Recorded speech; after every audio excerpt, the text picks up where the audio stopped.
السلام علیکم دوستو، اسلامک وظائف ٹرینڈ میں خوش آمدید۔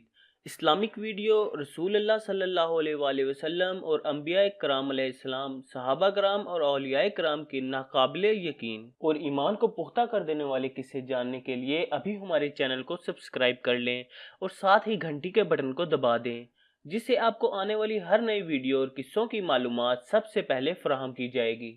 سانپ نما جن کا شہنشاہ بغداد سرکار غوث اعظم رحمت اللہ علیہ پر وار۔ ولیوں کے سردار شہنشاہ بغداد سرکار غوث اعظم رحمت اللہ علیہ اپنے مدرسے کے اندر اجتماع میں بیان فرما رہے تھے کہ چھت پر سے ایک سانپ آپ رحمت اللہ علیہ پر گرا۔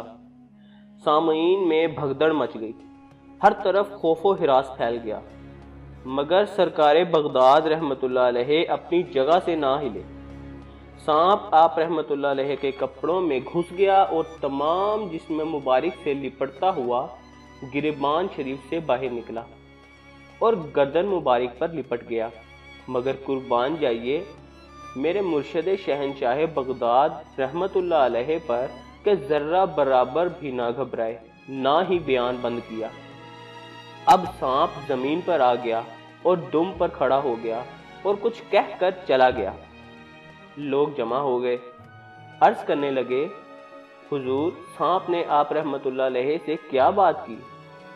ارشاد فرمایا، سانپ نے کہا، میں نے بہت سارے اولیاء اللہ کو آزمایا مگر آپ جیسا کسی کو نہیں پایا۔ معلوم ہوا وہ کوئی عام سانپ نہیں بلکہ سانپ نما جن تھا جس نے ہمارے غوث اعظم رحمت اللہ علیہ کا امتحان لینے کی کوشش کی تھی، اور الحمدللہ آپ رحمت اللہ علیہ ثابت قدم رہے۔ اسی سانپ نما جن کی دوسری خوفناک حکایت سنیے اور غوث پاک رحمت اللہ علیہ کی استقامت پر عقیدت سے سر دھنیے۔ چنانچہ حضور شہنشاہ بغداد سرکار غوث پاک رحمت اللہ علیہ فرماتے ہیں، میں ایک بار جامع منصور میں مصروف نماز تھا کہ وہی سانپ آ گیا اور اس نے میرے سجدے کی جگہ پر سر رکھ کر منہ کھول دیا۔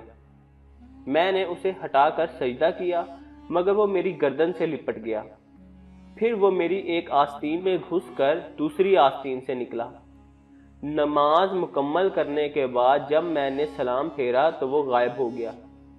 دوسرے روز جب میں پھر اسی مسجد میں داخل ہوا تو مجھے ایک بڑی بڑی آنکھوں والا آدمی نظر آیا۔ میں نے اسے دیکھ کر اندازہ لگا لیا کہ یہ شخص انسان نہیں بلکہ کوئی جن ہے۔ وہ جن مجھ سے کہنے لگا کہ میں آپ رحمت اللہ علیہ کو تنگ کرنے والا وہی سانپ ہوں۔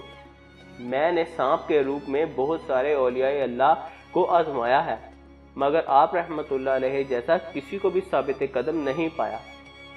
پھر وہ جن آپ رحمت اللہ علیہ کے دستے حق پرست پر طائب ہو گیا۔ ہمارے مرشد کامل سرکار بغداد رحمت اللہ علیہ کی بھی کیا شان ہے۔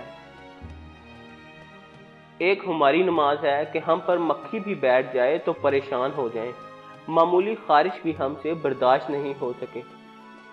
اس حکایت سے یہ بھی معلوم ہوا کہ جنات بھی ہمارے غوث اعظم رحمت اللہ علیہ کے غلام بن جاتے ہیں۔ تو دوستو، امید کرتا ہوں کہ آپ کو آج کی ویڈیو پسند آئی ہوگی۔ اگر آپ کو ویڈیو پسند آئی تو ویڈیو کو لائک کیجئے، اپنے خیالات کا اظہار کمنٹ باکس میں کیجئے اور ویڈیو کو اپنے دوستوں کے ساتھ شیئر کیجئے۔ ہم لاتے رہیں گے اسی طرح کے چھوٹے مگر حقائق بھرے واقعات۔ آپ سے ملاقات ہوگی پھر انشاءاللہ اسی طرح کی کسی نئی ویڈیو میں۔ تب تک کے لیے اللہ حافظ۔